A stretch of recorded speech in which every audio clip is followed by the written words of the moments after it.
So hello everyone and a very warm welcome to everyone on my channel. Today we are again resuming our series of research aptitude and today we are going to talk about very important topics जो या तो आपको समझ में आएगा या तो आपको बिल्कुल समझ में नहीं आएगा. अगर आपको समझ में आ गया आपके कभी भी इस पर्टिकुलर टॉपिक से क्वेश्चन गलत नहीं होंगे एंड अगर नहीं होगा तो समझने की कोशिश करना कि कैसे आपके क्वेश्चंस हो सकते हैं. तो चलिए स्टार्ट करेंगे आज की इस वीडियो को और देखेंगे कि वो कौन से ऐसे टॉपिक्स हैं. I am talking about the topic of validity and reliability. These are the two topics which may be very simple for many of the students but may not be simple for many of the students. I will try my best to make these two topics very simplified and बहुत ही easy examples I am going to give you so that आप जैसे ही इस particular topic से questions को encounter करो आपकी तुरंत answer निकल आए. So let's get started at this point. हम लोग सबसे पहले वैलिडिटी और रिलायबिलिटी को एक रियल लाइफ सिचुएशन में वैलिडिटी और रिलायबिलिटी क्या हो सकती है उसको पहले देखेंगे, तब जाके हम लोग इसकी डेफिनेशन पे जाएंगे. And I am doing this to make this easy for you. आपके भाई बहन से सपोज कभी लड़ाई हो जाती है एंड आपके पेरेंट्स बोलते हैं कि किस बात पे लड़ाई हुई, हम लोग को इस बात की सफाई चाहिए. तो आपका जो कजन है या आपका जो भाई बहन है वो एक बहुत ही इनवैलिड बात करने लगता है, तो आप उसको डांटते हो कि भाई वैलिड रीजन तो दो हमारी लड़ाई का. ये कौन सी बात हुई कि मैंने तुम्हें उस दिन पानी नहीं पिलाया था तो इसलिए आज तुमने मुझे मार दिया या मेरा प्रोजेक्ट फाड़ दिया और समथिंग लाइक दैट. तो हम लोग जब वैलिडिटी की बात करते हैं we talk about logic, we talk about accuracy. आप आगे भी जाके रिसर्च में देखने वाले हो कि कोई भी चीज वैलिड तभी कहलाती है जो एक्यूरेट होती है, मनगढ़ंत कोई कहानी नहीं होती है. It is logical, it is reasonable and it is accurate. वहीं पे जब बेटा हम लोग रिलायबिलिटी की बात करते हैं, I will write this for you, reliability. So we talk about consistency. आपको अगर सपोज आप किसी पर्टिकुलर जगह पे हैं, जैसे कि आप हैं लखनऊ में, ठीक है, I am just taking an example, and आपको आगरा एक्सप्रेसवे से जाना है आगरा, आपको आगरा पहुंचना है. तो आप आगरा पहुंचने के लिए, एक्सप्रेसवे से जाने के लिए अपनी कौन सी गाड़ी को उठाएंगे? वो वाली गाड़ी जो आपकी 15 किलोमीटर चलने के बाद आपकी बंद पड़ जाती है, या फिर आपकी वो वाली गाड़ी जो आपकी कंटिन्यूस चलती रहती है एंड जिसकी रिलायबिलिटी एंड परफॉर्मेंस आपकी ज्यादा अच्छी है? जाहिर सी बात है आपको दूर तक जाना है, एक्सप्रेसवे पे आपको कोई भी ठीक कराने की गाड़ी नहीं मिलेगी. आप उसी गाड़ी को चूज करोगे जो कंसिस्टेंट रहती है, जो आपको हमेशा एक जैसा ही रिजल्ट देती है. तो आपके वैलिडिटी के केस में आपका कीवर्ड बन जाता है बेटा एक्यूरेसी, एंड रिलायबिलिटी के केस में वी टॉक अबाउट कंसिस्टेंसी. और इसी दोनों पॉइंट्स एंड एग्जांपल्स के साथ अगर आप रिसर्च में देखने की कोशिश करोगे कि what is validity and reliability, तो आपका आंसर तुरंत निकलने वाला है. रिलायबिलिटी आप यहाँ पे देख सकते होंगे, reliability and validity are concepts used to evaluate the quality of research. हम लोग जो इतने सारे टॉपिक्स के बारे में बात कर चुके हैं कि आप रिसर्च हेल्ड कराते हो एंड देन पॉपुलेशन में से जो आप लोग डेटा कलेक्ट करते हो उसको एनालाइज करोगे, इंटरप्रेट करोगे, बहुत सारी चीजें करोगे, उसमें आपकी टेस्ट की validity and reliability quality of your research को शो करता है. They indicate how well a method, a technique or test measures something. आपकी जो वैलिडिटी होती है, रिलायबिलिटी होती है, वो ये देखने की कोशिश करते हैं कि आपने जो टेस्टिंग प्रोसीजर्स लगाए हैं एक पर्टिकुलर पॉपुलेशन से सैंपल निकालने के लिए, वो वैलिड एंड रिलायबल दोनों है या नहीं. और यही बताता है कि आपकी रिसर्च की क्वालिटी का रिजल्ट कितना अच्छा निकलने वाला है. ठीक है. Reliability as I said is about consistency of a measure and validity is about the accuracy of a measure. Validity किसी भी टेस्ट की ये शो करता है कि आपका टेस्ट वही चीज एक्यूरेटली मेजर करना कर रहा है ना जो आप मेजर करना चाह रहे हैं. एंड रिलायबिलिटी ये देखने की कोशिश कर रहा है कि आपका जो टेस्ट है वो कितना ज्यादा कंसिस्टेंट है. मतलब कि I will give you an example कि वैलिडिटी के बारे में हम लोग बात करें तो वैलिडिटी आपका कहता है कि is it measuring that same thing for which it is intended to measure. मतलब कि अगर मैं एक बच्चे की एप्टीट्यूड स्किल्स को जज करना चाहूँ तो मैं अपना टेस्ट वैसा ही बनाऊंगी. मैं एक बच्चे का एप्टीट्यूड जज करना चाह रही हूँ और फिर मैं उसको अपने टेस्ट में दे रही हूँ कि डिफाइन व्हाट इज फोटोसिंथेसिस. तो फोटोसिंथेसिस को डिफाइन करने से क्या मैं उस बच्चे का एप्टीट्यूड जज कर पाऊंगी? नहीं. हमारे मोस्ट ऑफ द इंडियन जो पेपर होते हैं जो आप और हम सब लोग कॉम्पिटिटिव एग्जाम्स में देते हैं, जो हम लोग को कहते हैं कि वो हम लोग का एप्टीट्यूड जानने की कोशिश कर रहे हैं, लेकिन मात्र रट्टाफिकेशन वाले क्वेश्चंस आते हैं, तो क्या उन रट्टा वाले क्वेश्चन से हम लोग का एप्टीट्यूड मापा जाता है? ऐसा तो नहीं है। देन कंसिस्टेंसी का यहाँ पे मतलब हुआ कि आपने सपोज एक टेस्ट बनाया एंड आपने 5 बच्चों को टेस्ट दिया करने के लिए, उस टेस्ट में ना सारे बच्चों के 90% एंड अबव मार्क्स आए, लेकिन आपने वही टेस्ट उठा के एक हफ्ते बाद उनको दिया तो उन्हीं सारे बच्चों के आपके 0 मार्क्स आए। ऐसा कैसे पॉसिबल हो सकता है कि एक ही टेस्ट आपके एक बार 90% रिजल्ट लेके आ रहा है और एक ही टेस्ट आपका एक बार 0 रिजल्ट लेके आ रहा है? दैट मीन्स कि आपके टेस्ट में कोई गड़बड़ी है, कंसिस्टेंट आपका टेस्ट नहीं है। ये 2 चीजें आप लोग को याद रखनी है और इसी के बेसिस पे आपके क्वेश्चंस बने हैं। A reliable measurement is only sometimes valid। आपका जो reliable measurement होता है, reliable test होता है, वो कभी कभी आपका valid हो सकता है, लेकिन अगर आपका कोई टेस्ट valid है then you have to be sure कि आपका वो टेस्ट reliable भी होगा। जो चीज आपकी accurate है, valid है, वो आपकी reliable भी होगी। और इस पर्टिकुलर 2 लाइन से भी आपका क्वेश्चन बना है जो आप अभी आगे देखने वाले हैं। ये तो बात हो गई आपकी वैलिडिटी और रिलायबिलिटी की। आपके एनटीए नेट में कुछ ज्यादा ही डीप में वो चले गए हैं एंड वैलिडिटी के कई सारे टाइप्स बताए हैं, जिसमें से आपके सबसे ज्यादा इंपॉर्टेंट है बेटा आपका internal validity and external validity. आइए हम लोग थोड़ा सा आसान भाषा में इसको भी देखेंगे। Internal validity refers to the extent to which a study accurately measures what it intends to measure।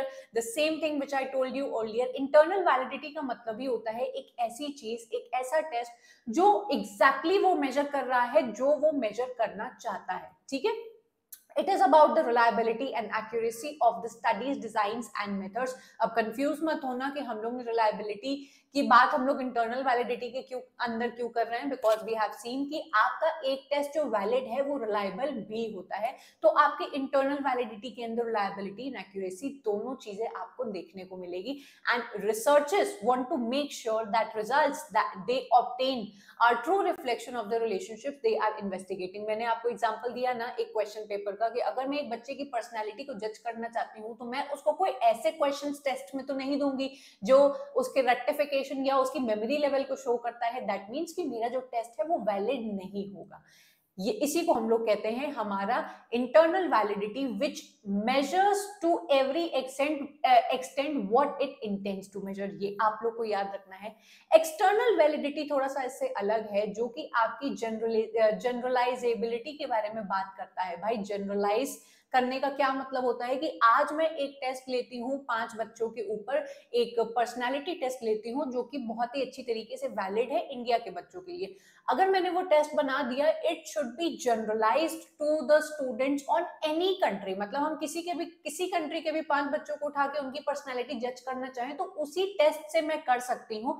और इस चीज को कहते हैं हम लोग external validity, where your a particular study is generalized to other populations as well. आप यहाँ पे देख सकते हैं external validity refers to the generalizability of a studies findings to other populations, settings और सिचुएशंस। कि मैंने भाई एक टेस्ट किया है अपने कुछ यंग लोगों के ऊपर इन इंडिया, लेकिन अगर मैं यही सेम टेस्ट में पाकिस्तान के यंगस्टर्स के ऊपर करना चाहूंगी तो भी सेम रिजल्ट आपका निकलना चाहिए। ठीक है, Researchers want to know if the results they obtain in a specific study can be applied to broader context। भाई रिसर्च जो इतनी महंगी रिसर्च की जा रही है, क्या वो उसी पॉपुलेशन के लिए वैलिड होनी चाहिए जिसके ऊपर आप कर रहे हो? नहीं, वो जनरलाइज्ड होनी चाहिए, वो यूनिवर्सल होनी चाहिए कि वो मेजर्स आप किसी के भी ऊपर अप्लाई कर रहे हो वो आपके जनरल होने चाहिए। तो ये जो आपकी वैलिडिटी है जो देखने की कोशिश करती है कि एक पर्टिकुलर पॉपुलेशन के ऊपर ही आपका टेस्ट काम नहीं करता है, it has a context in a broader population as well,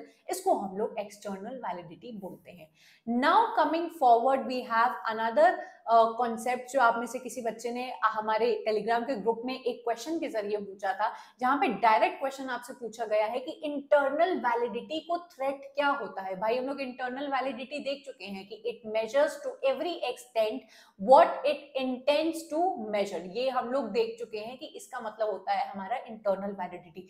पर हमारे इंटरनल वैलिडिटी के कई सारे थ्रेट्स होते हैं, मतलब कि आपके रिजल्ट्स निकालने में किसी तरीके से आपके प्रॉब्लम हो सकती है, जैसे कि सिलेक्शन बायस। अब मैं एक ऐसा टेस्ट बैठाना चाहूँ, एक ऐसी रिसर्च करना चाहूँ जहां मैं ये देखना चाहूँ कि आपके इंटेलिजेंट जो बच्चे होते हैं या जो एवरेज बच्चे होते हैं वो क्यों एवरेज होते हैं।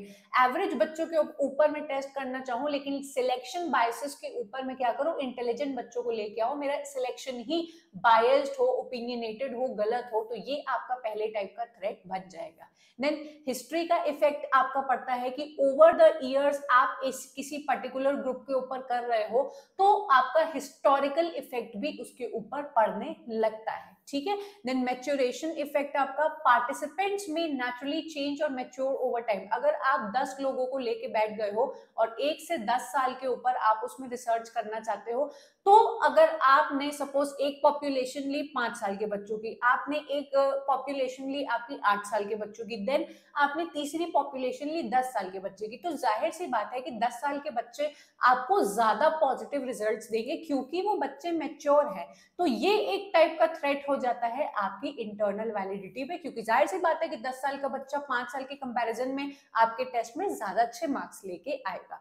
तो ये कुछ थ्रेट्स हैं जो आपको याद रखने हैं। I would highly recommend you people कि आप इन थ्रेट्स के अंदर ना जाके सिर्फ और सिर्फ इनके नाम याद रखो, क्योंकि सिर्फ 2 to 3 टाइम्स इनसे क्वेश्चंस आए हैं एंड सिर्फ और सिर्फ नाम पूछे गए हैं। If you go deep into these particular topics तो आप बहुत ज्यादा परेशान हो जाने वाले हैं। तो जैसा कि आप लोग ने देखा, हम लोग ने 3 टाइप के थ्रेट्स देखे हैं। आपके और कुछ टाइप के थ्रेट्स हैं जिसको हम लोग बोलते हैं टेस्टिंग इफेक्ट। टेस्टिंग इफेक्ट का आपका जाहिर सा मतलब एक बहुत ही सिंपल सा मतलब होता है कि पार्टिसिपेंट्स में become more familiar with the test. मैं कुछ पॉपुलेशंस के ऊपर रोज ही एक टेस्ट करने को दे रही हूँ, रोज एक टेस्ट करने को दे रही हूँ, तो पहली बार में तो उस टेस्ट में उसके अच्छे मार्क्स नहीं आएंगे, लेकिन धीरे धीरे अगर मैं रोज उसको वही टेस्ट पकड़ाती चली जाऊंगी तो वो उसको टेस्ट के questions and answers he learn हो जाएंगे। और ये एक टाइप का थ्रेट होता है आपका testing effect. Then you have instrumentation effect, जहां पे मैंने एक पॉपुलेशन बैठाई और वहां पे मैं बार बार इंस्ट्रूमेंट्स या अपने टूल्स को चेंज कर रही हूँ कि आज मैं इस पॉपुलेशन पे इस तरीके से टेस्ट करने वाली हूँ, दूसरी पॉपुलेशन पे कोई दूसरा तरीका इस्तेमाल करने वाली हूँ। तो जब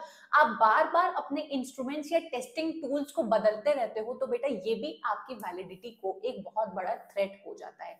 सेम हम लोग आगे बढ़ेंगे, आपके कुछ और थ्रेट्स हैं जिसको हम लोग कहते हैं रिग्रेशन थ्रेट, और दूसरा है आपका एट्रिशन बायस, जिसमें से कभी क्वेश्चंस आपके नहीं आए हैं। So I don't want to complicate you people, I will directly take you through the questions and उनके जरिए हम लोग देखने की कोशिश करेंगे। Okay, so this is your question number 1 where you are directly being asked which of the following have been considered as a threat to internal validity in research।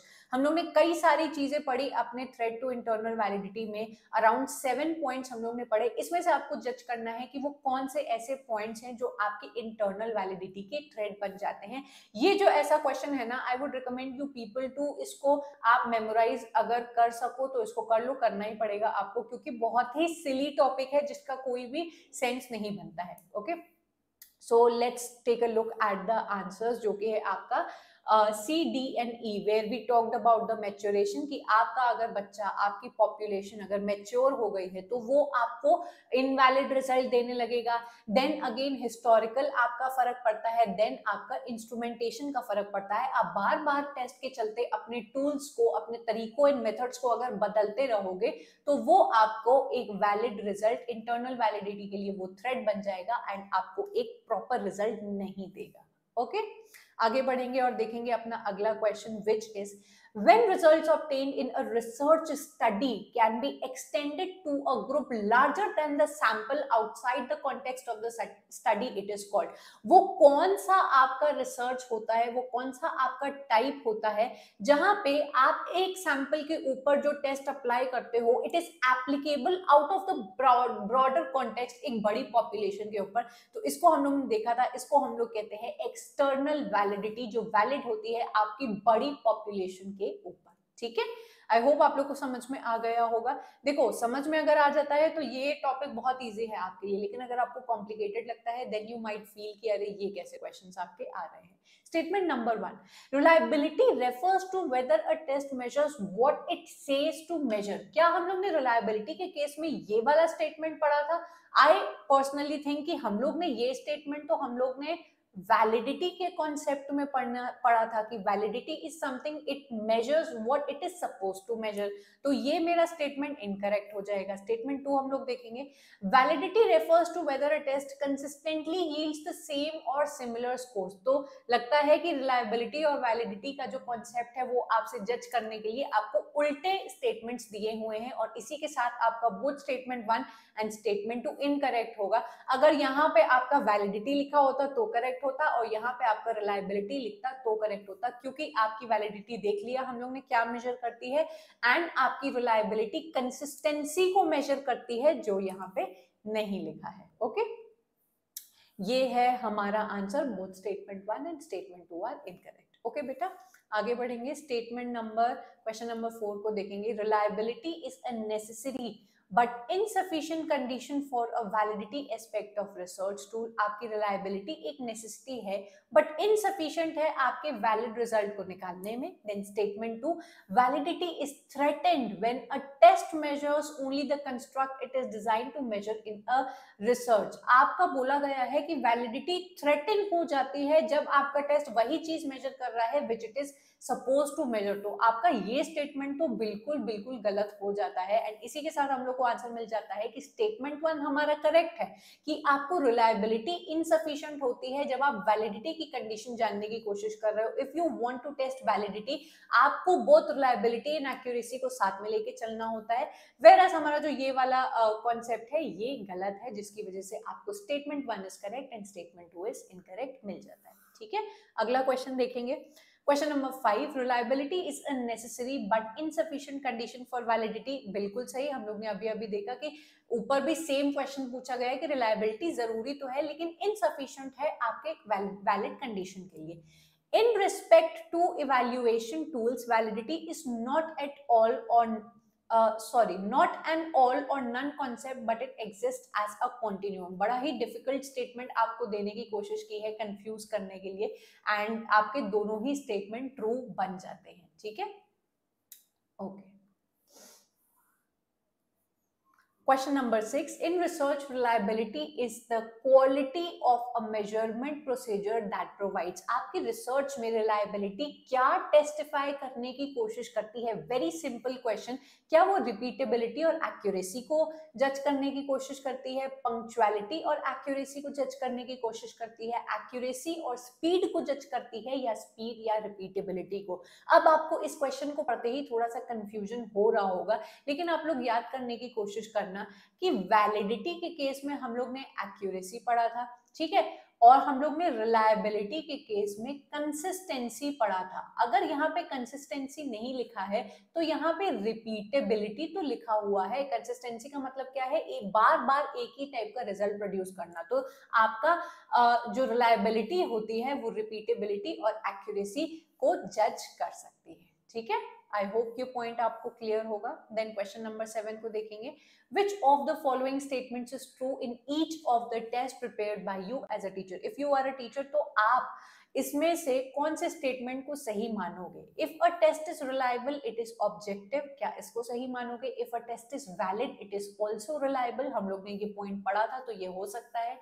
Point number 3 देखेंगे। If a test is reliable it is valid. हम लोग ने पढ़ा था कि reliable test आपका कभी कभी ही वैलिड होता है, हमेशा वैलिड नहीं होता है। If a test is valid and reliable it is usable. आपका टेस्ट अगर वैलिड भी है और रिलायबल भी है उसको आप यूज कर सकते हो। क्या ये एक सही स्टेटमेंट है? इट इज करेक्ट स्टेटमेंट, लेकिन सबसे ज्यादा आपके लिए कौन सा सही बैठ रहा है? ये सेकंड वाला, कि आपका